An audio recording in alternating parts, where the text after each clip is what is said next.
തദ്ദേശ തെരഞ്ഞെടുപ്പ് കഴിഞ്ഞു, ഫലം പുറത്തു വന്നു. പക്ഷേ ഫലം പുറത്തു വന്നിട്ടും കോഴിക്കോട് കോൺഗ്രസിൽ തമ്മിലടി രൂക്ഷമാകുന്നു എന്നുള്ളത് തന്നെയാണ്.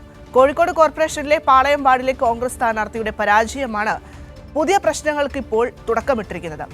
73 വോട്ടുകൾക്കാണ് ഇവിടെ UDF സ്ഥാനാർത്ഥി പരാജയപ്പെട്ടത്. ഈ ഓഡിയോ സന്ദേശങ്ങളൊക്കെ പുറത്തു വരികയാണ്. എങ്ങനെയൊക്കെയാണ് ഈ പാളയത്തിൽ പട എന്ന് നമുക്ക് നോക്കാം.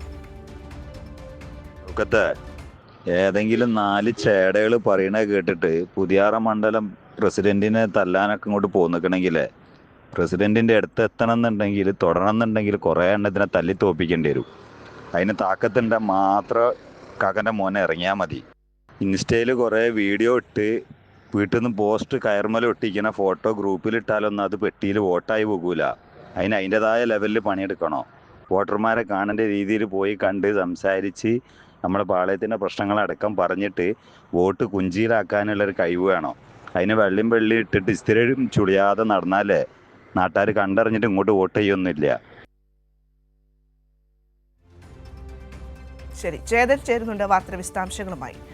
ചേതൻ, അതായത് ഇന്നത്തെ കാലഘട്ടത്തിൽ കോൺഗ്രസ് നേരിടുന്ന ഏറ്റവും പ്രധാനപ്പെട്ട ഒരു വെല്ലുവിളി എന്താണെന്ന് അറിയാമോ? ഇത്തരത്തിൽ സാമൂഹ്യ മാധ്യമങ്ങളിലൂടെയും റീൽസിലൂടെയും ഒക്കെ കടന്നു വരുന്നു. അവസാനം അവർക്ക് ഈ പറയുന്ന സ്ഥാനമാനങ്ങൾ നൽകുന്നു. ഇതൊക്കെ കോൺഗ്രസിനകത്ത് നേരത്തെ മുതൽ ചർച്ച ചെയ്യപ്പെടുന്ന ഒരു കാര്യമാണ്. ഈ രാഹുൽ മാങ്കൂട്ടം അടക്കം അത്തരത്തിൽ ചില വിമർശനങ്ങൾക്കൊക്കെ വിധേയനാകുന്ന ഒരു കാലഘട്ടം കൂടിയാണ്. അതിനിടയ്ക്കാണ് ഇപ്പോഴിതാ കോഴിക്കോട് നിന്നും ഇത്തരം ഒരു സന്ദേശം വരുന്നത്. ആ സന്ദേശത്തിൽ പറയുന്നത് എന്താണ്?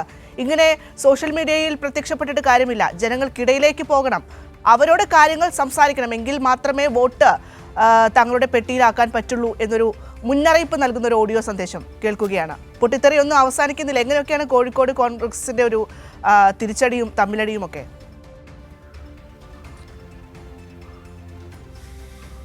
തീർച്ചയായും ഈ തദ്ദേശ തെരഞ്ഞെടുപ്പ് ഫലം പുറത്തു വന്നതിന് പിന്നാലെ കോൺഗ്രസിൽ രൂക്ഷമായ തമ്മിലടി തുടരുകയാണ്. ഇതിൻ്റെ ഏറ്റവും ഒടുവിലത്തെ ഉദാഹരണമാണ് ഇപ്പോൾ കേട്ട ഈ ഓഡിയോ സന്ദേശങ്ങൾ. ഇത് കോഴിക്കോട് പാളയം വാർഡിലെ വാർഡ് കമ്മിറ്റിയുടെ വാട്സാപ്പ് ഗ്രൂപ്പിൽ വന്ന പുറത്ത് പ്രചരിച്ച ഓഡിയോ സന്ദേശങ്ങളാണ്. പ്രധാനമായും എടുത്തു പറഞ്ഞത് ഏകപക്ഷീയമായ രീതിയിൽ ഇവിടെ സ്ഥാനാർത്ഥിയെ പ്രഖ്യാപിച്ചു എന്നാണ്. വേണ്ടത്ര പ്രാദേശിക നേതൃത്വവുമായി കൂടിയാലോചനകളൊന്നുമില്ലാതെ സ്ഥാനാർത്ഥിയെ ചിലരുടെ പ്രത്യേക താല്പര്യപ്രകാരം പ്രഖ്യാപിച്ചു. അതുമാത്രമല്ല, ഈ പ്രധാനമായും സ്ഥാനാർത്ഥിയുടെ പര്യടനം അത് ഭദ്ര സൂചിപ്പിച്ചതുപോലെ തന്നെ ഗ്രൗണ്ടിലായിരുന്നില്ല.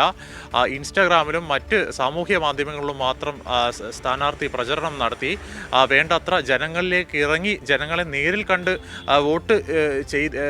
വോട്ട് അഭ്യർത്ഥിച്ചില്ല എന്നാണ് പ്രധാനമായുള്ള വിമർശനങ്ങളാണ് ഈ വാട്സാപ്പ് ഗ്രൂപ്പിൽ ഉയർന്നു വന്നത്. അതുമാത്രമല്ല, ഈ പ്രദേശമുള്ള പുതിയറ കോൺഗ്രസ് മണ്ഡലം പ്രസിഡന്റിനെ തല്ലിയാൽ തിരിച്ചടി ഉണ്ടാകുമെന്ന കാര്യമടക്കമുള്ള ഓഡിയോ സന്ദേശങ്ങളാണ് ഇപ്പോൾ പുറത്തു വന്നത്. ഇത് പ്രധാനമായും സൂചിപ്പിക്കുന്നത് കോൺഗ്രസ് പാർട്ടിക്കുള്ളിലെ തമ്മിലടിയാണ്.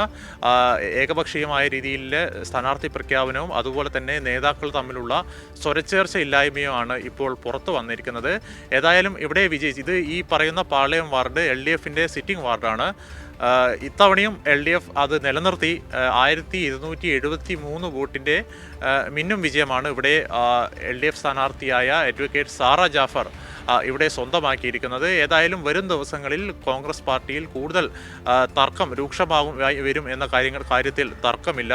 ഈ സ്ഥാനാർത്ഥി പാർട്ടി തന്നെ സമ്മതിക്കുന്ന ഒരു കാര്യമുണ്ട്. സ്ഥാനാർത്ഥി പ്രഖ്യാപനത്തിൽ കുറച്ചുകൂടി ശ്രദ്ധിച്ചിരുന്നെങ്കിൽ കോർപ്പറേഷനിൽ കോൺഗ്രസ് പിടിക്കാമെന്നുള്ള വിലയിരുത്തലൊക്കെ പുറത്തു വന്ന പിന്നാലെയാണ് ഇത്തരത്തിൽ ചില ഓഡിയോ സന്ദേശങ്ങൾ പുറത്തു വന്നിരിക്കുന്നത്. ഭദ്ര.